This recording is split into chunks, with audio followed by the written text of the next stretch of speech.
Quando a gente chega nesse mundo, chega totalmente desamparado. Necessitamos de cuidados porque somos muito frágeis e não conseguimos andar com as próprias pernas. Chamo isso de alienação.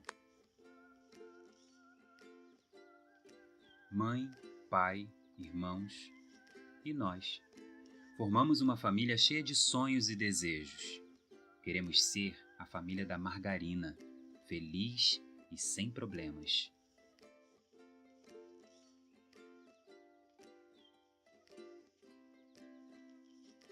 Só que a vida real vem nos dizer que não é nada disso, que há dificuldades a serem vencidas inerentes à condição humana, que há sentimentos a serem administrados porque somos pessoas e reviramos, que há uma economia de fundo que decide tudo o que nós fazemos.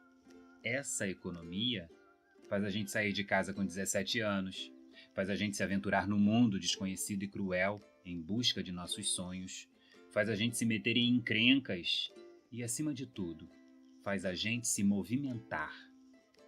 Essa economia é de movimento. Um pouco aqui, outro pouquinho acolá, e assim seguimos, dia após dia, rumo a não sei onde, porque ninguém sabe para onde está indo. Só sabemos que estamos indo. Nós somos economistas de primeira. Ficamos atentos às ofertas e compramos as melhores liquidações. A gente sempre vai em direção aonde dá mais lucro. Se algo nos fascina, apostamos todas as fichas e, mesmo que não haja lucro, vale a experiência. É como diz o poeta, vivendo e aprendendo a jogar. Nem sempre ganhando, nem sempre perdendo, mas aprendendo a jogar. Por isso, creio que apostar é sempre estimulante. Porque por não saber o resultado final, nos sentimos estimulados pelo que ainda não aconteceu. Gostamos do mistério e do não sabido. Saber de tudo é frustrante. Não há surpresas. Do que adianta prever o futuro e perder a esperança do que ainda não é? Mas vale a surpresa do inesperado.